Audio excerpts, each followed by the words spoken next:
Assalamualaikum warahmatullahi wabarakatuh. Perkenalkan, nama saya Delia Sulfa Permatapuri. Saya dari kelas B4 2017 malam dengan nomor NIM 17220039. Di sini saya akan menjelaskan tentang resume mengenai manajemen sumber daya manusia. Menurut sepengetahuan saya sebagai pekerja atau karyawan, MSDM atau manajemen sumber daya manusia itu bergerak di bidang bagian urus-mengurus karyawan. Fungsi MSDM di perusahaan adalah sebagai rekrutmen karyawan baru, pelatihan terhadap karyawan, pembinaan kepada karyawan, memberikan pengarahan kepada karyawan, memberikan ide-ide baru untuk pembelajaran terhadap karyawan, memberikan kegiatan di dalam perusahaan untuk karyawannya supaya tidak jenuh bekerja terus, misal perlombaan antar departemen, membantu perusahaan dalam mencapai goals-nya, membantu perusahaan dalam mengurusi karyawan yang mungkin ada yang menyeleweng. Lalu ada tantangan-tantangan di dalam manajemen sumber daya manusia. Ada dua jenis tantangan yang ada di dalam MSDM, yaitu tantangan eksternal dan tantangan internal. Tantangan eksternal meliputi sektor ekonomi, sektor sosial kultural, sektor internasional, sektor teknologi, dan sektor publik. Sektor ekonomi memberikan tekanan upah, perbaikan kondisi kerja, menuntut karyawan untuk lebih kreatif dalam menciptakan produk jika sewaktu-waktu kondisi perekonomian dalam kondisi lesu. Sektor sosiokultural, perkembangan penting bagi perkembangan keputusan. Kondisi ini berkenan dengan kepercayaan, nilai-nilai, sikap, pandangan, dan pola atau gaya kehidupan yang berkembang dan terbentuk dari dinamika kebudayaan, ekologi, demografis, geografis, religius, pendidikan, dan faktor-faktor etnis lainnya. Lalu sektor internasional. Perusahaan harus berusaha memiliki SDM yang mampu mengatasi pengaruh perkembangan ekonomi internasional seperti resesi, penurunan atau kenaikan nilai uang. Lalu ada sektor teknologi.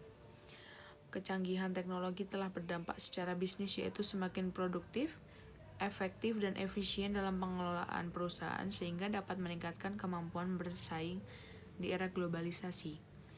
Lalu terakhir ada sektor publik. Perusahaan harus mampu dan harus selektif dalam penyeleksi SDM yang akan direkrut. Lalu tantangan internal. Ada pemilik, pemerintah, manajemen, karyawan, dan customer. Pemilik menanamkan modal bagi perusahaan dengan harapan modal yang ditanam secara berkelanjutan akan memberikan keuntungan dan layak bagi perusahaan. Lalu pemerintah memiliki hak, wewenang, dan tanggung jawab untuk meningkatkan mutu hidup dari warga negaranya.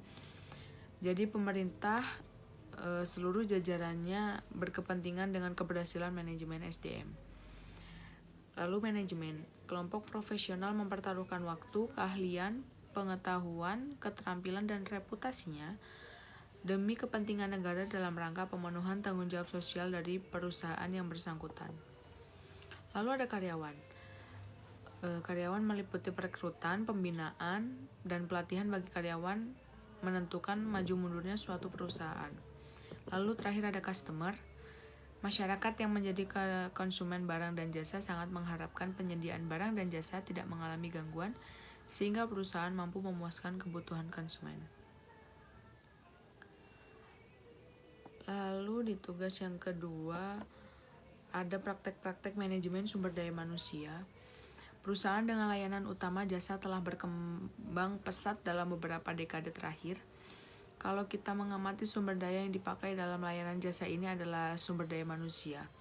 Dengan melihat banyaknya industri jasa ini, maka kita akan melihat secara kasat mata bahwa persaingan berada pada sumber daya manusia.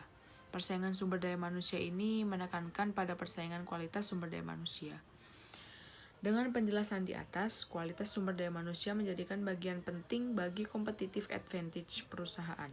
Dengan perusahaan memiliki sumber daya manusia yang berkualitas, maka perusahaan dapat memberikan layanan jasa yang baik kepada pelanggan-pelanggannya dan sangat menentukan kepuasan pelanggan. Pada industri manufaktur, kemampuan perusahaan mendapatkan staf riset produk yang berkualitas akan menentukan produk apa yang akan diluncurkan. Kualitas sumber daya manusia yang baik dalam operasional juga menentukan kualitas produk yang dihasilkan dan juga kuantitas yang bisa dihasilkan dalam suatu kurun waktu tertentu. Staf yang baik dan berkualitas akan memikirkan proses kerja efisien yang menghasilkan produk yang lebih baik dengan biaya yang bisa dikurangi. Dengan demikian, pemeran manajemen SDM atau sumber daya manusia penting dalam mendapatkan kandidat yang berkualitas, menempatkan staf yang berkualitas ke posisi yang tepat, dan juga menjaga hubungan yang baik dengan seluruh staf supaya betah dan bekerja dengan produktif bagi perusahaan. Dengan kualitas kerja karyawan yang produktif, maka kinerja perusahaan juga diharapkan lebih produktif juga. Tentu saja, semua karyawan dari semua departemen harus memberikan kinerja yang baik. Semua staf mulai dari bagian riset, produksi, pemasaran, layanan pelanggan, keuangan, dan staf bagian SDM harus bekerja sekuat tenaga menghasilkan sinergi demi kemajuan perusahaan dan kesejahteraan karyawan. Beberapa karyawan yang dikerjakan Departemen SDM atau Departemen Sumber Daya Manusia antara lain 1. Menganalisa dan merancang pekerjaan 2. Membuat perencanaan sumber daya manusia 3. Melakukan rekrutmen 4. Menyeleksi kandidat 5. Pelatihan dan pengembangan sumber daya manusia atau SDM 6. Merancang kompensasi dan 7. Melakukan manajemen kinerja karyawan. Mungkin cukup itu saja yang bisa saya jelaskan, kurang lebihnya saya mohon maaf. Terima kasih.